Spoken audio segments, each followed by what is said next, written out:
안녕하세요. 파산관제인 홍인필 변호사입니다. 이번 시간은 파산 절차의 종료, 앞에 파산 종결에 이어서 동시폐지를 한번 다뤄보기로 하겠습니다. 동시폐지는 이거는 일본에서 발명한 도입된 제도라고 합니다. 파산 절차가 이건 미국에서는 모든 파산 절차는 파산관제인을 선임을 의무화하고 있습니다. 파산관제인 없는 파산 절차는 생각할 수 없습니다. 근데 이제 대부분의 개인 파산 사건에서는 파산관제인이 필요가 없을 정도로 비용이 재산이 거의 없는 경우가 대부분이죠. 그렇기 때문에 관제인 선임 비용도 없습니다. 그런 경우에 무의미하게 파산관제인 선임해서 절차를 진행시키면 시간도 많이 걸리고 비용도 많이 발생하고 채무자의 어떤 갱생도 늦어지고 그런 단점을 보완하기 위해서 일본에서 동시폐지, 파산 선고와 동시에 폐지시켜버리는 거죠. 없애버리는 겁니다. 사건을 종료시키는 겁니다. 그리고 면책만 이제 허가 여부만 딱 결정해서 신속하게 파산 절차를 진행하는, 그렇게 해서 이제 도입한 제도라고 알고 있습니다. 법원은 파산재단으로 파산 절차의 비용을 충당하기 부족하다고 인정되는 때에는 파산 선고와 동시에 파산 폐지 결정을 해야 된다. 317조 317. 이러한 결정을 동시폐지 결정이라고 합니다. 동시폐지는 이시폐지와 같이 재단 부족으로 인한 폐지이지만 파산 선고와 동시에 파산 절차가 종료된다는 점에서 이시폐지와 다릅니다. 비용 부족 때문에 파산 절차가 배당에 이르지 못하고 종료해버리는 경우로 파산 절차의 본래의 목적을 달성한 경우에 하는 파산 종결 결정과 다릅니다. 실무상 서울회생법원은 대부분의 파산 및 면책 시정 사건을 파산관제 절차에 해부하며 동시폐지 결정은 완전히 하지 않는다라고는 볼 수는 없고 대체로 하지 않는다. 지금은 동시폐지는 아마 원칙적으로 안 하는데 이건 저희 같은 관제인은 알 수 없습니다. 이건 법원 내부에서만 알 수 있는 사정입니다. 결정권자는 판사이기 때문에. 요건 및 절차. 동시폐지는 공고란에 나와 있습니다. 그래서 공고란을 유심히 보면 알 수는 있지만 볼 시간이 없죠. 요건 및 절차.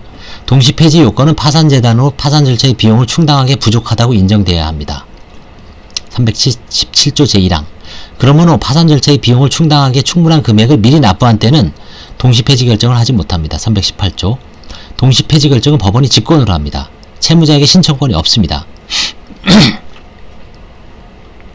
채무자가 파산 및 면책 신청 시 동시폐지 결정을 구하는 경우가 있지만 이런 직권 발동을 촉구하는 것에 불과합니다. 법원은 파산 선고와 동시에 파산 폐지 결정을 한 뒤 즉시 파산 결정의 주문과 파산 폐지 결정의 주문 및 이유의 요지를 공고해야 됩니다. 317조 제2항.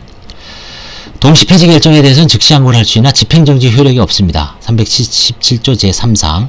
동시 폐지 결정은 파산 절차의 진행을 장래를 향해서 소멸시키는 것이므로 파산 선고와 동시에 정하여야 하는 사항, 즉 동시처분 및 부수처분을 하지 않습니다. 관제인 선임이나 채권 신고기간 결정 이런 거 할 필요가 없죠. 단 동시폐지 결정에 대하여 즉시 항고가 되어 그 결과 파산 폐지 결정의 취소가 확정된 때에는 파산관제인 선임 등 동시처분이나 공고 등 부수처분을 새로이 해야 됩니다. 317조 제5항. 효과는 어떻습니까? 동시폐지 결정에서 파산 절차 개시와 동시에 파산 절차가 종료됩니다. 끝나버리는 겁니다. 그러므로 파산관제인이 선임되지 않으며 관제사건을 전제로 한 쌍방 미행 쌍무계약의 처리 규정도 적용도 없고요. 파산재단, 자유재산, 신득재산의 개념도 관념하기 어렵습니다. 채무자는 채무자의 회생법상의 설명 의무도 부담하지 않습니다. 파산채권의 조사 확정 절차도 없고요. 파산채권자의 개별적 권리 행사 금지효도 발생하지 않습니다. 채무자는 재산의 관리 처분권을 잃지도 않습니다. 그러나 파산 절차 개시에 의한 법적 효과나 파산에 의한 공사법상의 자격 제한을 받게 됩니다. 그러니까 재산을 전제로 한 규정이 있죠. 이런 거는 의미가 없다는 얘기죠. 절차가 비용이 없으니까. 파산채권자는 파산채권에 의해 개별적인 권리 행사를 할 수 있지만 대부분의 사건은 면책 신청과 연동되기 때문에 동시폐지한 파산 절차 종료 후 면책 신청에 의한 재판이 확정될 때까지 채무자의 재산에 대하여 파산채권에 의한 강제집행 가압류 또는 가처분을 할 수 없고 채무자의 재산에 대하여 파산 선고 전에 이미 행해지고 있던 강제집행 가압류 또는 가처분은 중지됩니다. 법제 557조 제1항입니다. 이게 지금 동시폐지라고 합니다. 실무상 동시폐지는 의미가 이제 거의 없었기 때문에 일반인들은 이제 거의 알 필요가 없죠. 일반인들 입장에서 중요한 건 이제 20페이지입니다. 대부분의 99% 사건이 20페이지이기 때문에 20페이지는 잘 알아두시기 바랍니다. 20페이지란 파산 선고의 파산재단으로서 절차 비용을 충당하기에 부족하다고 인정되는 때 파산 폐지 결정을 하는 것을 말합니다. 545조 제1항입니다. 20페이지란 동시 폐지와 마찬가지로 파산재단 부족으로 인한 파산 폐지이지만 파산 선고 시에는 파산재단이 파산재단의 비용을 조달할 수 있는 경우인지 또는 절차 비용 지불이 부족한지가 판명되지 않는 경우죠. 당초 존재한다고 예상된 재산이 존재하지 않거나 당해 재산의 가치가 멸실된 경우 혹은 당초 존재한 재산이 임금채권이나 공조공간들의 재단채권이 소비된 결과 파산재단이 부족하게 된 경우가 여기에 해당됩니다. 실무상으로 채무자가 노령이고 수입이 없어 파산재단에 속하는 재산을 파산재단으로부터 포기하여 채무자 본인에게 반환함으로써 이직폐지되는 경우도 있다고 합니다.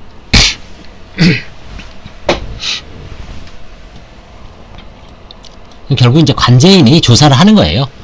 조사를 해보니까 재산이 아무것도 없습니다. 그럼 이제 20페이지 하는 거죠. 근데 재산이 발견했어요. 그러면 이제 파산 배당을 하는 거죠. 그럼 파산 종결로 가는 거고 대부분의 사건은 20페이지 사건으로 많이 갑니다. 요건 및 절차 20페이지 요건은 파산재단이 파산 절차의 비용을 충당하기 부족하다고 인정되는 경우입니다. 구체적으로 파산관제를 현재 관리하고 있는 재산이 평가액이나 부인소송 등의 해수가 예견되는 재산평가의 총액이 파산채권자의 공동이익을 위한 재판상의 비용, 파산관제인 보수, 파산재단의 관리 한가 비용 등 파산 절차 비용을 충당할 수 있는 여부에 따라 판단된다고 할 수 있습니다. 파산 절차 비용을 충당하기에 충분한 금액이 미리 납부되어 있는 때는 20페이지 결정을 할 수 없습니다. 545조 제2항 법원은 파산관제 신청에 의하거나 직권으로 파산 폐지 결정을 하여하고 이 경우 법원은 채권자 집회의 의견을 들어야 합니다. 채권자 집회의 의견을 듣는 것은 파산재단이 근소한지 여부에 대한 판단에 착오가 없도록 하고 파산 채권자에게 파산 절차 비용을 충당하기에 족한 금액을 예납해 하여 파산 폐지를 피할 기회를 부여하게 한 것입니다. 불복 신청 법원은 파산 폐지 결정을 한 때는 그 주문 및 이의 요지를 공고해야 됩니다. 546조 20페이지 결정에 대해서는 즉시 항고를 할 수 있습니다. 545조 제2사망 파산 폐지 결정은 공고된 후 14일의 즉시 항고 기간은 지남으로써 확정되고 있습니다. 효과 법원에 대한 효과 법원은 파산 폐지 결정이 확정된 때에는 채신관서 우편물 배탁 취소한다는 얘기고요. 법인은 채무자에 대하여 파산 폐지 결정이 있는 경우에는 법원 사무관 등 직권으로 지체 없이 촉탁서에 결정의 등본 또는 초본 등 관련서를 첨부하여 채무자의 각 사무소 및 영업소의 소재지 등기소에 그 등기를 촉탁해야 되고 법인에 대해 파산 폐지 결정이 확정된 경우에 법인 설립이나 목적인 사업에 관하여 중후관청에 통보해야 된답니다. 채무자에 대한 효력 파산 폐지 결정이 확정되면 파산재단에 속하는 재산에 대한 채무자의 관리처분권이 회복됩니다. 그러나 이 회복에는 소급표가 없기 때문에 이미 파산관제인이 한 관리처분 행위 효력은 영향을 받지 않습니다. 파산재단에 관한 소송은 채무자가 수기합니다. 그렇지만 동의파산 폐지 결정이 확정되면 당연히 복권되는 것과 달리 재단 부족에 한 20페이지의 경우에는 파산 폐지 결정이 확정되더라도 채무자가 당연히 복권되는 아니고 면책 허가를 받아야 되죠.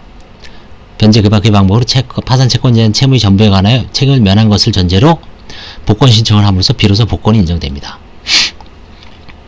파산 채권자에 대한 효력 20페이지 결정에 소급표가 없습니다. 그러므로 파산 선고로 효력을 잃은 강제집행 등은 사후적으로 파산 폐지 결정이 확정돼도 효력이 부활되지는 않습니다. 대법원 판결상 종래 실효된 강제집행 등이 파산 폐지 결정을 인하여 부활하는지 여부에 관해 견해들이 있어서 대법원은 부활하지 않는다고 하였습니다. 파산 선고에 따른 효력은 강제집행 절차 등의 중단이 아니라 실효이며 게다가 폐지는 취소의 경우와 달리 소급표가 존재하지 않는 것이기 때문에 당연히 강제집행 절차가 부활한다고 해석할 수는 없습니다. 따라서 채권자는 다시 강제집행 등을 하거나 다른 경매 절차에서 배당 요구를 해야 됩니다. 한편 파산 폐지에 파산 채권자는 자유로이 권리 행사를 할 수 있게 됩니다. 따라서 채권자는 개별적 권리 행사 금지 원칙에 해방되어 채무자에 대한 강제집행 등을 할 수 있고 이때 채권자는 채무자가 이의를 진술하지 않는 채권자표를 채무 명의로서 이용할 수 있습니다. 다만 파산 폐지 결정이 확정되었더라도 면책 신청이 있는 때는 면책 신청에 관한 재판이 확정될 때까지 채무자의 재산에 대하여 파산 채권에 의한 강제집행 가압류 또는 가처분을 할 수 없고 채무자의 재산에 대하여 파산 선고 전에 이미 행해가지고 있던 강제집행 가압류는 중지되겠죠. 557조 제1항 사실상 권리 행사는 못하죠. 예.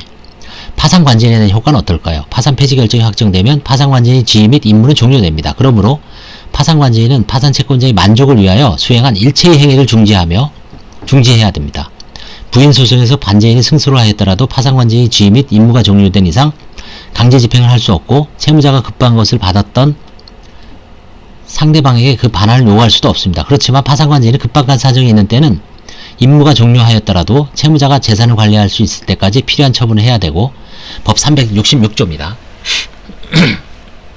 파산 절차의 잡무 처리로서 재단 채권의 변제를 하여야 하며 그 존부 또는 금액에 대해서 다툼이 있는 재단 채권에 대해서는 채권을 가지는 자를 위하여 공탁을 해야 됩니다. 법 547조. 파산 절차 중 파산재단에 관한 소송의 수기가 이루어진 뒤 파산 절차가 폐지된 때는 소송 절차는 중단되고 이 경우 채무자가 소송 절차를 수기합니다. 자, 그래서 이번 시간에는 동시폐지, 20폐지를 봤죠.